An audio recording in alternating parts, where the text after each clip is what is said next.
오늘 하나님 말씀은 시편 1편을 함께 보도록 하겠습니다. 시편 1편입니다.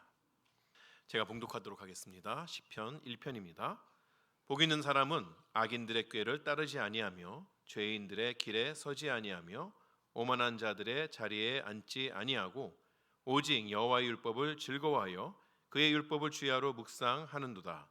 그가 시냇가에 심은 나무가 철을 따라 열매를 맺으며 그 잎사귀가 마르지 아니함 같으니 그가 하는 모든 일이 다 형통하리로다. 악인들은 그렇지 아니하며 오직 바람에 나는 겨와 같도다. 그러므로 악인들은 심판을 견디지 못하며 죄인들이 의인들의 모임에 들지 못하리로다. 무릇 의인들의 길은 여호와께서 인정하시나 악인들의 길은 망하리로다. 아멘. 2023년도 두 달도 채 남지가 않았습니다. 지난주까지 우리가 요한계시록에 나오는 7교회를 쭉 살펴봤고요. 이제 두 달 남지 않았는데 올해 연말까지는 절기주일, 추수감사주일, 그 다음에 성탄주일 이 두 절기를 빼고는 나머지는 다 저희가 시편을 쭉 볼 수 있도록 하고 또 2024년에는 또 새로운 그 설교 시리즈를 이제 시작하려고 합니다. 구약 성경에 보면 이제 시편이라는 책이 있죠. 성경을 이렇게 딱 접었다가 피시면 웬만하면 이제 시편이 걸리게끔 되는데 가운데쯤 오는 시편이 참 많은 분량을 차지하고 있습니다. 시편에는 총 150개의 시들이 편집되어서 들어있는 것을 볼 수 있습니다. 여러분 성경을 이렇게 여시면 시편 1편 그 위에 보면은 제1권 이렇게 되어 있습니다. 성경 그 시편을 편집했던 편집자들이 150개의 시를 5권으로 나누어서 분류해 놓은 것을 볼 수가 있습니다.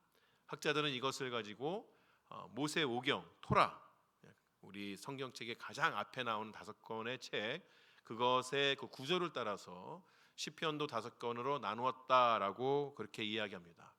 그럼 모세오경에 있어서 가장 첫 번째 책은 무엇이죠? 창세기.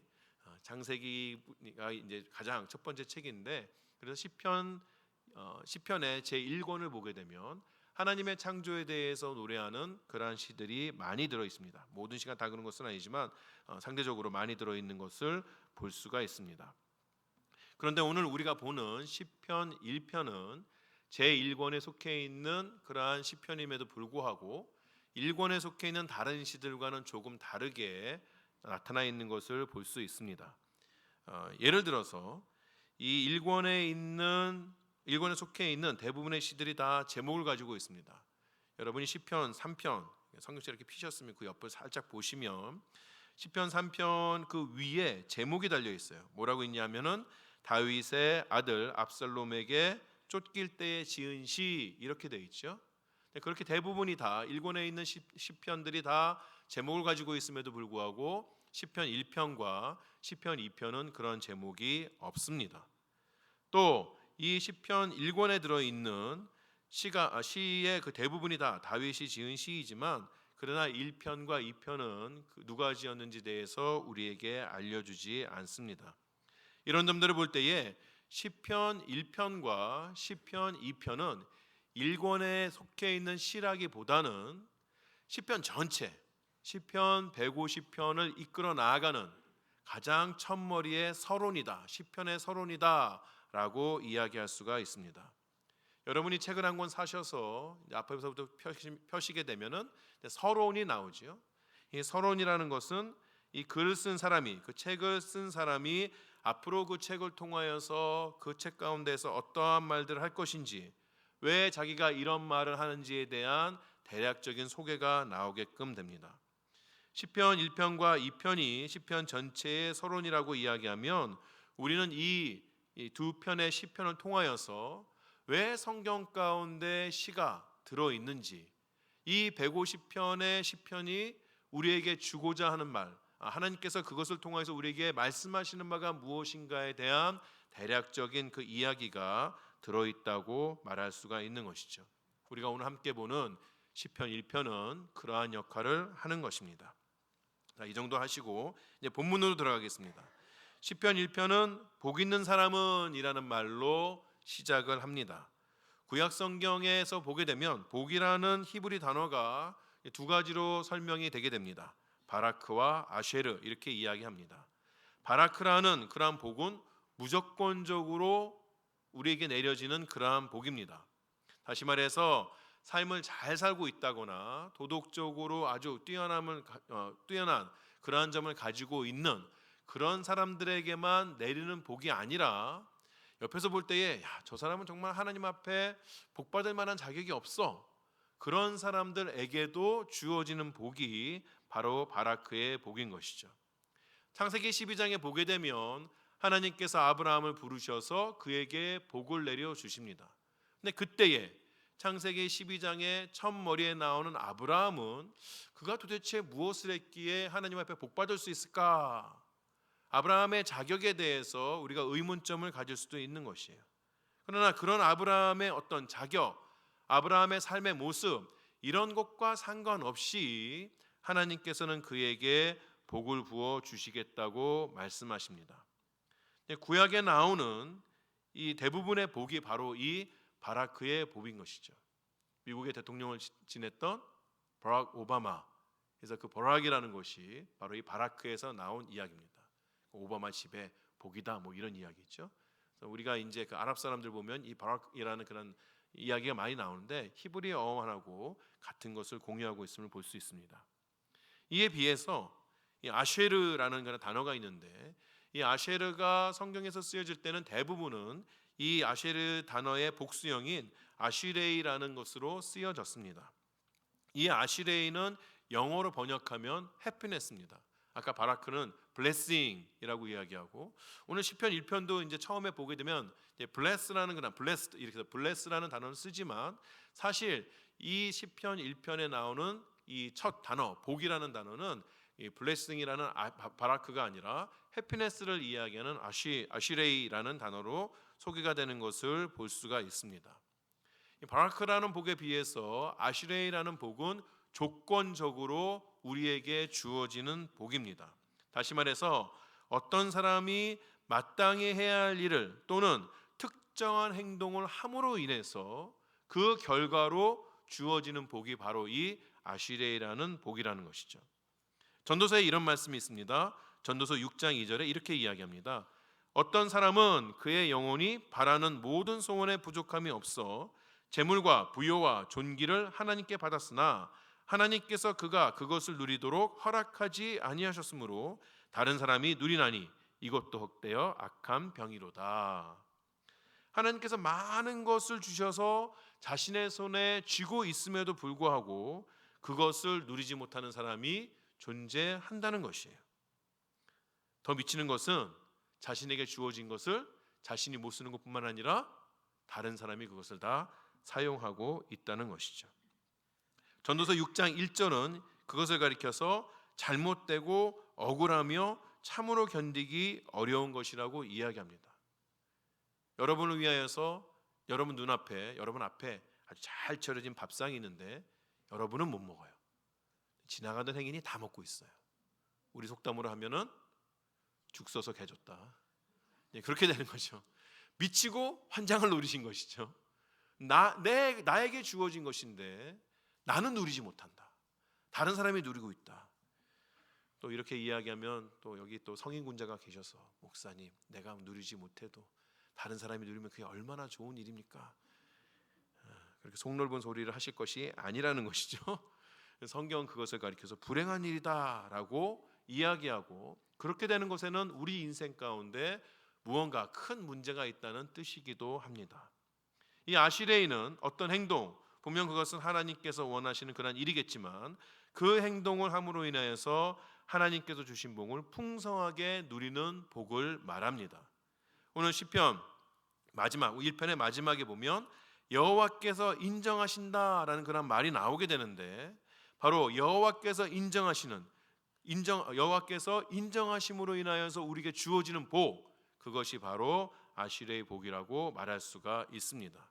시편 1편의 첫머리에 나오는 복이 바로 그 아시레의 복입니다. 그렇다면 사실 첫머리는 복 있는 사람은 이라고 말하기보다는 복되어다, 복되어라 또는 행복하여라 라고 말하는 것이 더 정확한 번역이라고 말할 수 있습니다.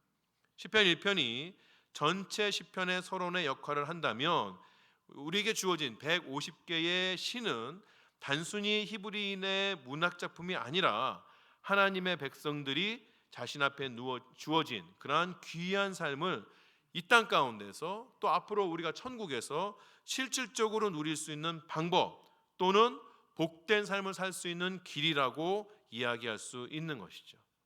따라서 성경에 있는 시편들은 우리에게 귀한 교훈을 주고 있다는 것을 늘 염두에 두고 그 시편을 바라볼 수가 있어야 됩니다. 그러면 어떤 사람이 하나님께서 베풀어 주신 복을 누리면서 행복하게 살 수 있을까요? 어떻게 살아야만 자신의 인생을 복되게 만들 수가 있을까요? 시편 1편이 말하는 복되게 사는 방법을 아주 간단하게 이야기하면 의인으로 사는 것입니다. 의인으로 사는 것이 자신의 삶을 복되게 하는 것이에요. 복 있는 사람, 즉 의인은 먼저 어떤 것을 합니까? 악인들의 꾀를 따르지 아니하며 죄인들의 길에 서지 아니하며 오만한 자리에 앉지 않는다고 이야기합니다. 여러분 여기서 보시면 1절을 보시면 의인은 한 사람 단수형으로 나옵니다. 그것에 비해서 악인들, 죄인들, 오만한 자들, 나쁜 사람들이 되는 것이죠.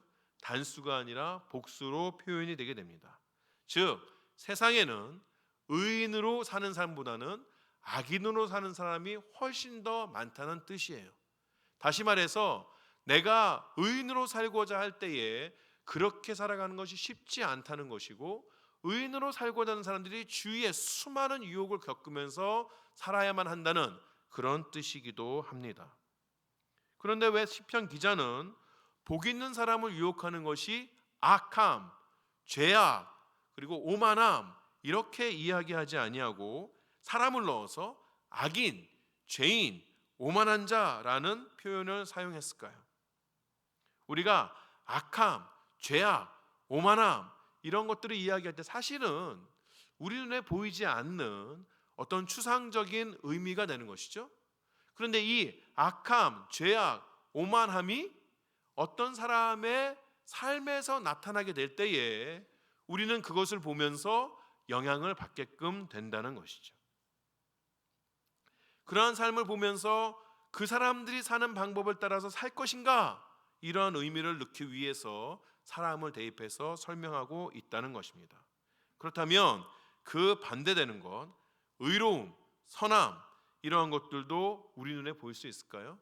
보일 수 있겠죠. 우리가 거기다 사람을 넣어서 의로운 사람, 선한 사람 이러한 것들을 통하여서 우리 눈에 그 의롭게 사는 것, 선하게 사는 것의 길을 볼 수가 있습니다. 근데 더 아주 선명하게 드러나는 것은 하나님의 말씀, 우리에게 주어진 하나님의 말씀, 성경을 통한다는 것이에요. 악한 것들은 악하게 사는 사람들을 통하여서 우리가 눈으로 볼 수 있지만, 그럼 어떻게 하면 선하게 사는가? 선함이란 것이 무엇인가를 실질적으로 눈으로 보려면 성경을 펴게 되면 그곳에서 우리가 발견할 수가 있게끔 되는 것이죠. 우리 인생에는 이렇게 항상 두 갈래 길이 놓여지게 됩니다. 하나는 악인의 길이고 하나는 하나님 말씀의 길인 것이에요. 우리가 가야 하는 길이 어느 길일까요? 또 어느 길로 해야만 구원을 얻을 수 있을까요? 이건 제가 굳이 설명하지 않아도 여러분이 다 아실 것이라고 생각합니다. 저는 여러분이 정말 그렇게 좋은 길을 선택할 수 있는 지혜를 가지시기를 축원합니다. 이제 1절에 나오는 아까 우리가 조금 전에 보았던 동사들을 좀 살펴볼 수 있도록 하겠습니다.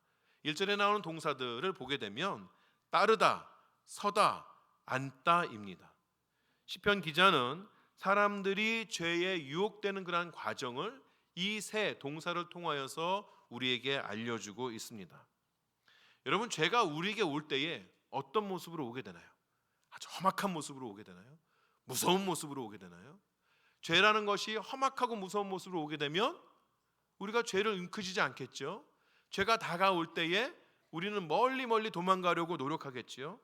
그런데 죄는 항상 우리에게 다가올 때 먹음직도 하고 보암직도 한 탐스러운 모습으로 온다는 것이 문제예요. 그런 죄를 본 우리는 처음에는 덥석 붙잡지 않습니다. 어떻게 하죠?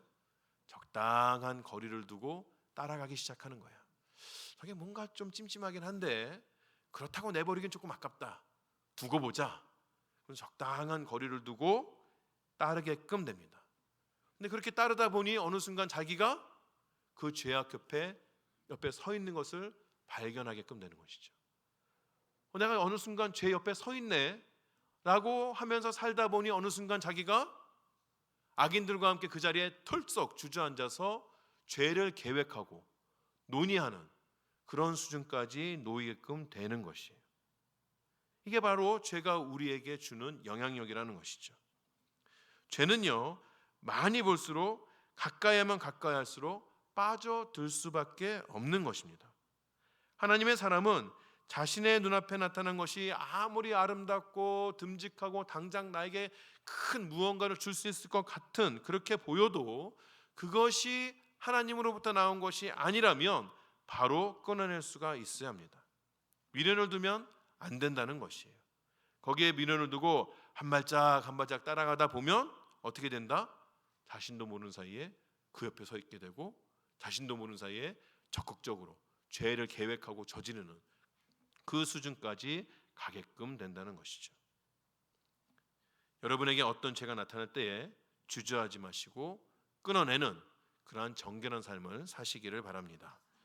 우리의 삶이 복된 삶, 행복한 삶이 되기 위해서 악함에서 돌아섰습니다.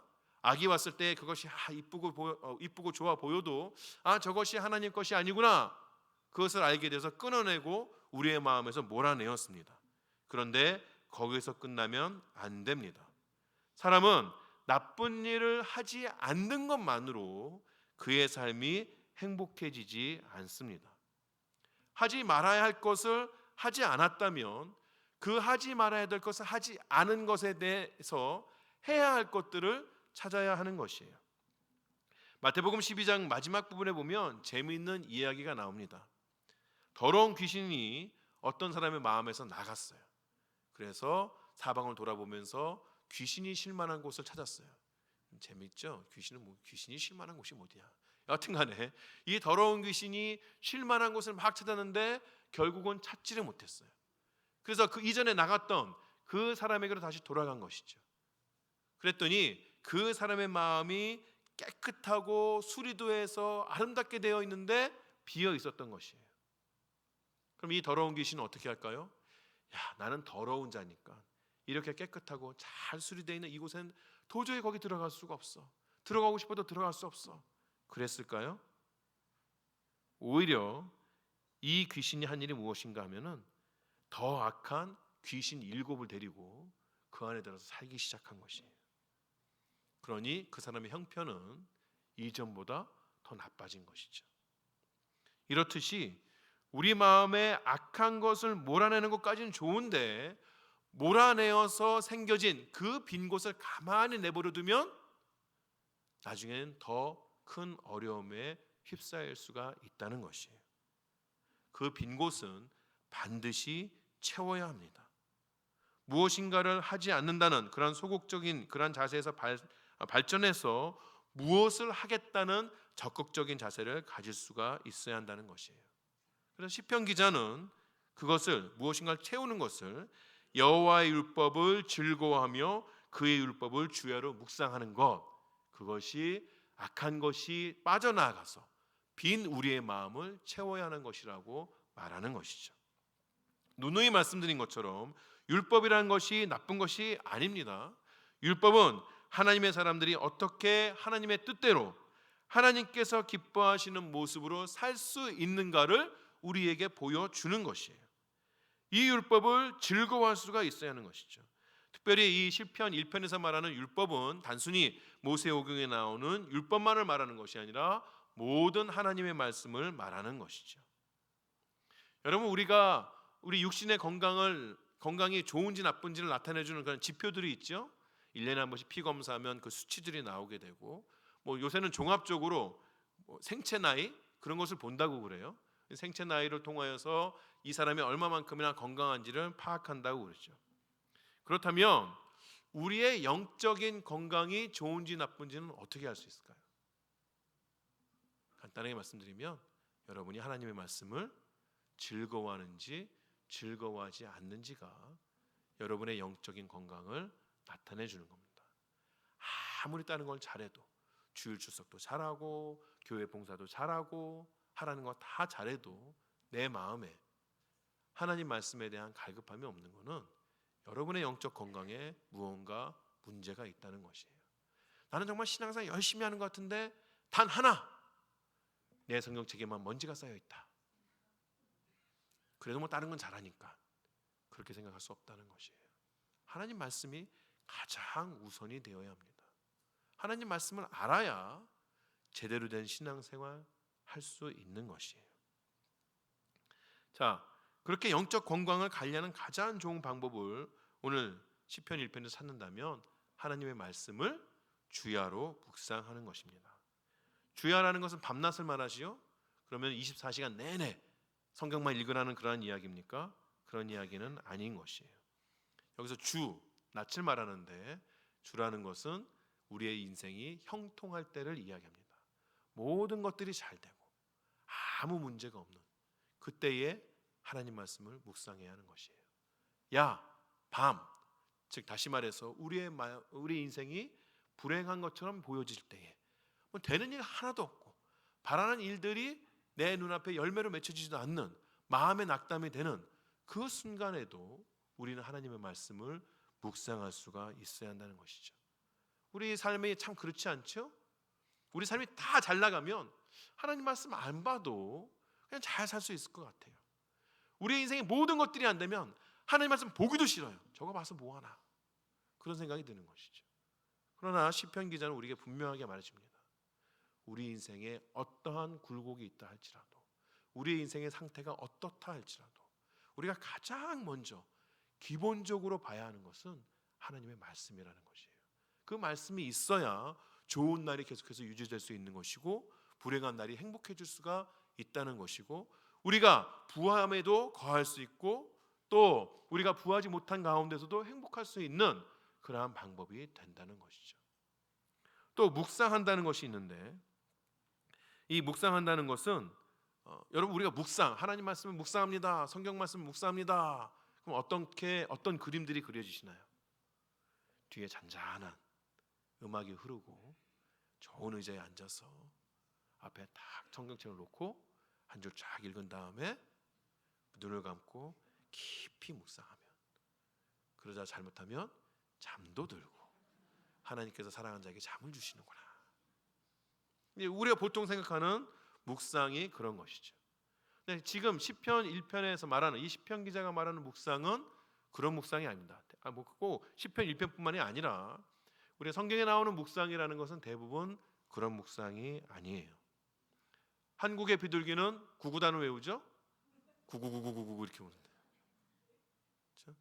근데 유대인들의 비둘기는 하가 이렇게 웁니다. 묵상이라는 단어가 하가입니다.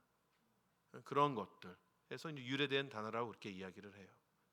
무슨 소리냐? 비둘기가 돌아다니면서 하가 하는 것처럼 하나님의 말씀을 묵상하는 자가 그냥 가만히 앉아서 조용하게 있는 것이 아니라 계속해서 끊임없이 그 말씀을 읊조린다는 것이에요. 소리를 내어서 읽는다는 것이에요. 소리를 내서 읽을 때에 가만히 눈으로 하나님의 말씀을 보는 것보다 훨씬 더 우리의 오감이 하나님의 말씀을 더 풍성하게 받아들인다는 것이죠. 종교개혁가 마틴 루터는 자기가 죽을 때까지 하나님의 말씀을 소리내어서 읽었다고 그래요. 올해는 거의 다 지났지만 내년에 성경 읽기를 하시려고 하는 분들 한번 소리를 내어서 읽는 일독을 한번 하시면 어떤가. 보통 우리 교회는 한 2-3독 정도는 하지 않습니까? 근데 뭐 안 되시면 소리내서 좀 1-2독 하셔도 어쩌면 그게 더 나을 수도 있겠다 생각도 합니다. 한번 소리내서 묵상을 해보시는 것도 참 좋은 방법인 것 같습니다. 이렇게 여호와의 율법을 즐거워하고 주야로 묵상하는 것이 아시레이의 복입니다. 이런 특정한 행동을 함으로 인해서 하나님과 관계가 더욱 깊어지고 하나님께서 우리를 위해 예비하신 복을 비로소 누릴 수가 있게 된다는 것이에요. 그런데 하나님께서 주시는 복이 무엇이냐? 시냇가에 심은 나무가 된다는 것이에요. 나무는 의인을 상징합니다. 시편 92편에 이렇게 이야기합니다. 의인은 종려나무같이 번성하며 레바논의 백향목같이 성장하리로다. 이는 여호와의 집에 심겼으며 우리 하나님의 뜰 안에서 번성하리로다. 누가 나무입니까? 하나님의 말씀을 즐거워하고 주애로 묵상하는 자, 즉 하나님 앞에 의인이 바로 이 나무라는 것이죠. 또한 이 나무는 심겨진 나무입니다. 여러분 길 가다가 나무가 좋은 자리 찾아서 막 걸어가는 거 보신 적 있으신가요? 없지요. 나무는 심겨져야 하는 것이죠. 누군가의 손으로 그 자리에 놓여진다는 것입니다. 그럼 이 시냇가에 심은 나무는 누가 옮겨서 심은 것일까요? 네? 잘 모르시면 그냥 하나님, 예수님 이렇게 하시면 돼요. 하나님께서 심겨 주신 것이죠. 우리가 하나님의 말씀대로 살기로 작정할 때, 악인의 길을 떠나서 하나님의 말씀을 주야로 묵상하며 그 말씀대로 살기로 작정할 때, 하나님께서는 우리가 심겨진 그 황폐한 땅에서 우리를 드러내어서 시냇가에 심어 주신다는 것이에요. 근데 이 시내도 참 재미있습니다. 이 시냇가, 지금 시편 1편에 나오는 시냇가는 자연적으로 만들어진 시내가 아닙니다. 이스라엘 가나안 땅은 건기와 우기가 확실하게 나누어져 있는 땅이에요. 우기가 되면 물이 막 넘쳐나죠. 여러분 그 유튜브에 가셔서 와디, 우기 때 와디 이런 거 보시면 정말 그 빗물이 막 거세게 막 몰려오는 것, 너무나도 무섭게 몰려오는 것을 볼 수 있습니다. 이게 이제 그 가나안 땅의 우기 때의 그런 시내라고 이야기할 수 있어요. 근데 반대로 건기가 되면 여기가 물이 흘렀던 자리인가 싶을 정도로 메말라 버립니다. 이러한 시냇가에 심겨진 나무는 건기가 되면 물을 받을 수가 없는 것이죠. 근데 여기 지금 시편 1편에 나오는 그 시냇가는 자연적으로 만들어진 그런 시내가 아니라 사람들이 인공적으로 물을 대기 위해서, 밭에 물을 대기 위해서 만든 수로를 말하는 것이에요. 이 수로는 물이 없는 적이 없습니다. 1년 내내 풍성한 물이 있어서 그 옆에 심겨진 나무는 1년 내내 풍성하게 물기를 받을 수가 있다는 것이에요. 그 물은 무엇일까요? 그 물은 하나님의 말씀을 이야기하는 것이겠죠. 그렇게 시냇가에 심겨진 나무는 그 잎사귀가 마르지 않을 뿐만 아니라 철따라 열매를 맺게 된다고 말해주고 있는 것이죠. 그 인생에 풍성한 열매가 있으니 그 인생을 보면 사람들은 다 저 인생은 형통한 인생이구나 라고 말한다는 것이에요. 하나님의 말씀이 생명력을 준다는 것입니다. 하나님의 말씀이 우리의 삶을 형통하게 만드는 가장 근본적인 원인이 되어준다는 것이에요. 자, 여기까지 말씀을 정리합니다. 인생을 복되게 살고 싶은 그런 사람이 있다면, 그렇다면 그 첫 번째 단계는 악에서부터 돌아서는 것입니다.